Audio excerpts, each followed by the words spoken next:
تبسم للحياة، تساءل، قل أين الطريق، لا تحزن، تفاءل، هو الله يرضيك.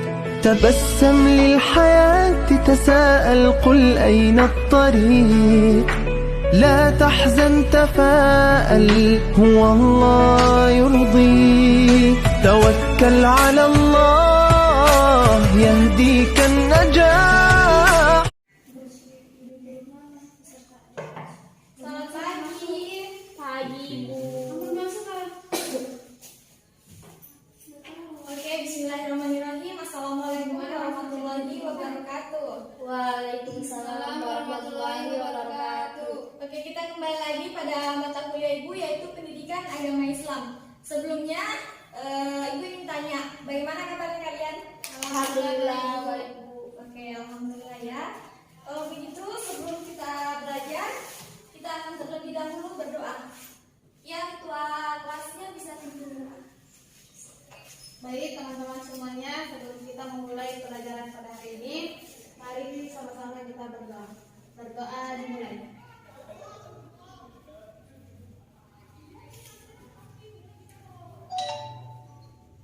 Berdoa selesai.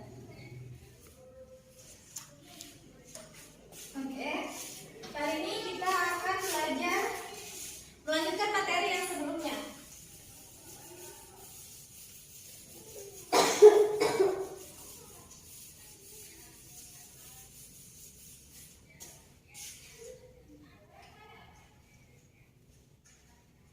Yaitu pada bab 10 mengenai syariat Islam dalam melakukan. Bab 10 syariat Islam dalam melakukan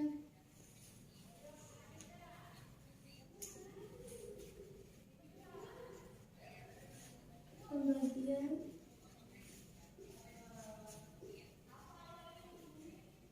harta warisan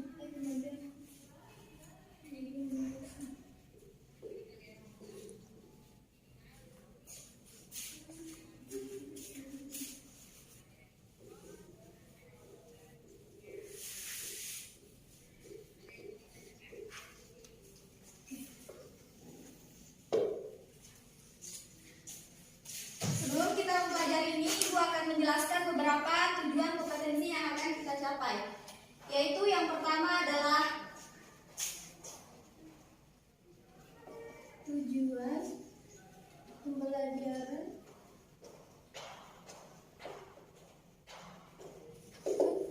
yang pertama adalah kita dapat mengetahui apa itu ahli waris dan warisan. Selanjutnya yang kedua,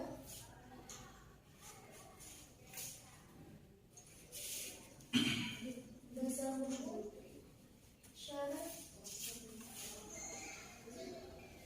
mengetahui dasar hukum, syarat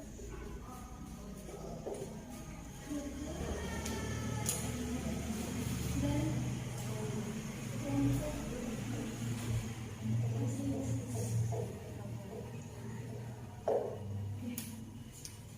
Pada bab ini kita akan mengetahui tujuan pembelajaran yang akan kita capai, yaitu yang pertama adalah kita dapat mengetahui apa itu ahli waris dan warisan. Selanjutnya yang kedua, mengetahui dasar hukum syariat, rukun dan kelompok ahli waris. Oke, baik, Ibu akan melanjutkan ke materi kita. Materi kita yang pertama, yaitu pengertian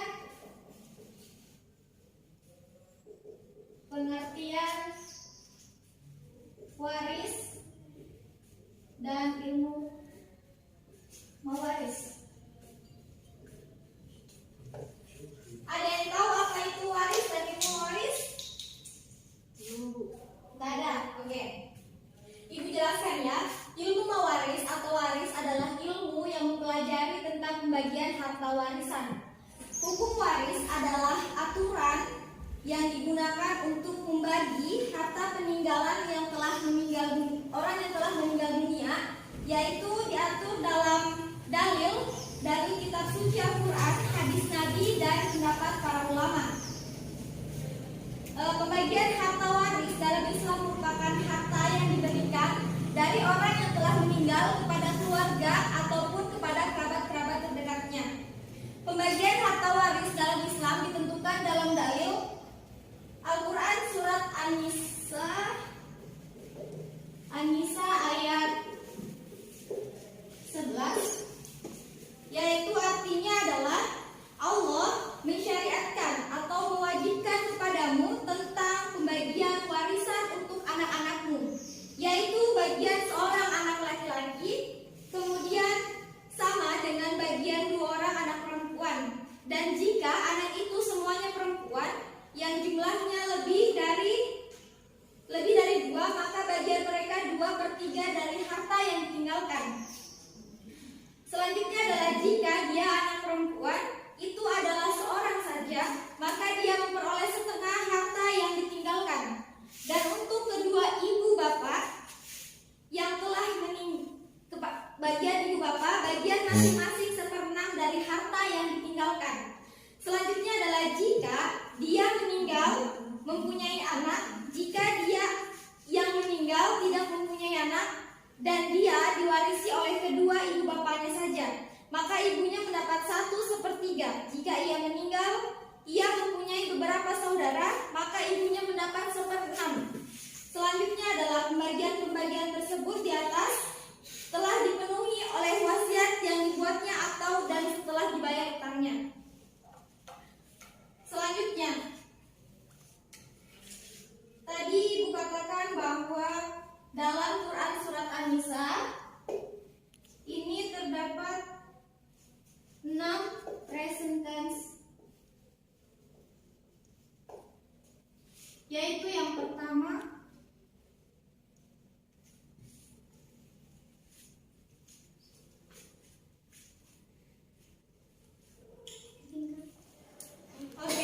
berdasarkan surat An-Nisa yang telah Ibu bacakan terjemahannya, yaitu terdapat ada 6 present tense pembagian dalam harta warisan, yaitu yang pertama adalah 1/2, yang kedua adalah 1/4, ketiga 1/8, keempat 2/3, kelima 1/3, dan keenam 1/6.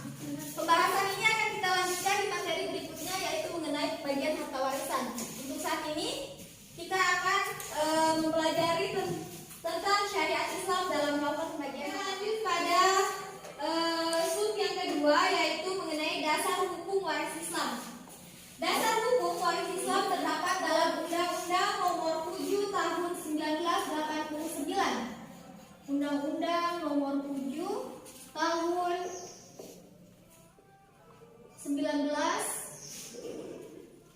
1989. Kemudian diubah pada Undang-Undang Nomor 3 Tahun 2006. Selanjutnya Undang-Undang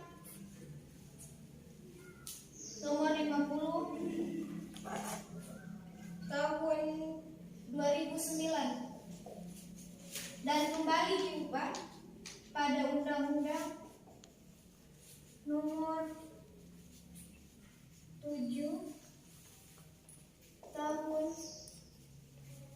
1999 tentang peradilan agama, dan yang terakhir Undang-Undang Nomor 1 Tahun 1991. Ini yang menetapkan menjadi hukum mengenai pembagian harta warisan. Oke, lanjut kepada sub yang ketiga, yaitu adalah syarat waris dalam Islam. Syarat waris dalam Islam bersumber dari Dr. Mustafa Alkin dalam kitabnya, ia membagi ada 4 syarat pembagian dalam harta warisan. Yaitu, yang pertama adalah orang yang telah benar-benar meninggal. Orang yang telah benar-benar meninggal, ia berhak untuk memberikan harta warisan kepada kerabat ataupun keluarga dekatnya. Selanjutnya yang kedua adalah ahli waris yang masih hidup. Ia akan memberikan harta warisan kepada keluarga atau kerabat yang masih hidup pastinya. Selanjutnya yang ketiga adalah ahli waris memiliki hubungan. Yang ketiga adalah ahli waris memiliki hubungan, yaitu misal ayah dan ibu kalian menikahkan, kemudian ia memiliki seorang anak. Nah, jelas yang akan diahli wariskan terlebih dahulu adalah kepada anaknya, karena ia memiliki hubungan darah. Selanjutnya yang keempat, yaitu adalah ahli waris ditetapkan oleh hakim. Jadi ini jelas ya, karena ahli waris harus ditetapkan oleh hakim berdasarkan hukum, agar ia jelas, pasti, dan tetap, sehingga tidak ada yang akan mengganggu-gugatnya. Oke? Yang kelima, yaitu adalah rukun waris dalam Islam. Rukun waris dalam Islam ada berapa? 3. Oke. Ada 3. Yaitu yang pertama adalah al-muwaris. Yang kedua adalah al-waris. Yang ketiga adalah al-maurisi. Ada yang tahu apa itu al-muwaris? Saya Iya, apa? al-muwaris itu adalah orang yang mewariskan hartanya atau si pewaris. Oke, benar sekali. Ini adalah pewaris. Selanjutnya al-waris. Ada yang tahu al-waris? Iya, al-waris. Al-waris orang yang diwarisi atau ahli waris. Oke, tepat sekali. Adalah ahli waris. Selanjutnya yang ketiga adalah al-maurisi. Siapa yang tahu? Ya, harta yang diwariskan. Oke, itu adalah dalam bentuk harta. Jadi ketiga-tiganya ini adalah objek satu pokok ya. Jadi dia saling melengkapi. Harus ada pewaris, harus ada ahli waris, dan harus ada harta tentunya yang untuk diwariskan. Oke. Kita lanjut kepada itu adalah kelompok ahli waris. Kelompok ahli waris. Kelompok ahli waris ada yang tahu? Ini terbagi menjadi 3 subbagian. Yaitu yang pertama adalah ashabul al-furud. Ashabul al-furud.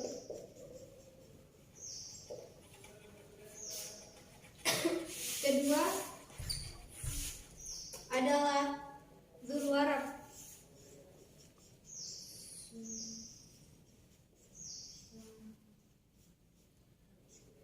Yang ketiga adalah dzul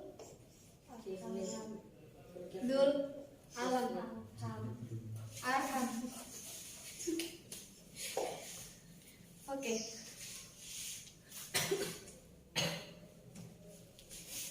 Ibu jelaskan ya.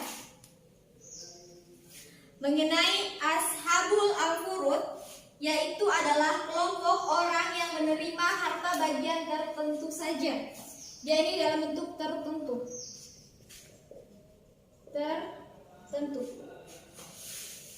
Selanjutnya yang kedua adalah kelompok yang menerima sisa setelah dari pembagian kepada ahli waris. Jadi dia itu menerima sisa dari ini ya, dari Ashabul Al-Furud.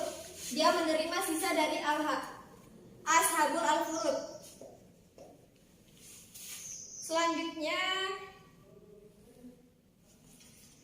kelompok yang ketiga adalah kelompok yang tidak menerima bagian kecuali tidak ada ashab al-furud dan tidak ada zulwarab. Jadi dia menerima bagian kecuali tidak ada kedua kelompok ini. Dia baru menerima bagiannya.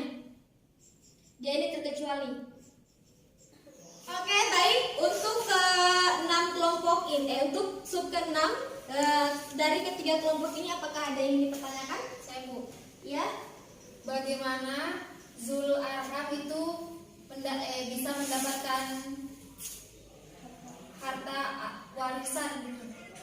Oh iya, baik. Zulul Arham ini kan tadi ya termasuk yang terkecualikan. Ya, Bu. Oke, misalnya begini, ada orang hidup sebatang kara, kemudian dia memiliki harta yang cukup banyak, sehingga kemudian di saat ia telah meninggal dunia, hartanya itu dimanakan? Jadi sehingga hartanya itu ia bisa wariskan atau ia sumbangkan atau sedekahkan kepada orang miskin, kemudian kepada panti asuhan atau kepada masjid-masjid yang membutuhkan. Oke, bagaimana, bisa dipahami? Bisa. Oke, untuk ke semua materi ini, apakah ada yang ingin dipertanyakan kembali? Ada yang ingin bertanya? Tidak ada. Ya? Oh iya, silakan. Mengenai rukun waris dalam Islam yang poin ketiga yaitu al-mawarisi. Oh iya, pewaris. Yang Kenapa? al-mawarisi Ini yang ketiga. harta. Iya. Oh iya, kenapa? Maksud kayak misalnya ini anak yatim piatu, ada orang tuanya meninggal, tapi orang tuanya ini cuma punya rumah, nggak punya harta yang lain, cuma punya rumah. Terus tapi anaknya ini masih cara pembagian harta warisnya bagaimana? Kalau misalnya dia cuma punya harta rumah, gitu Bu. Oh iya, begini ya. Menurut al-mawarisi atau berdasarkan harta warisan, misalnya ia hanya memiliki rumah, maka rumah tersebut yang bisa dijadikan warisan. Contohnya, apabila rumahnya hanya satu, kemudian anaknya ada 3, rumah tersebut bisa dijual. Kemudian hasil penjualan rumah tersebut bisa dibagi-bagikan kepada ketiga anak tersebut, sehingga pembagiannya rata dan tidak ada cemburu-cemburu ataupun kayak kurang adil seperti itu. Bagaimana? Jadi untuk ke semua materinya, apakah ada yang masih belum dipahami? Sudah paham. Oke, baik.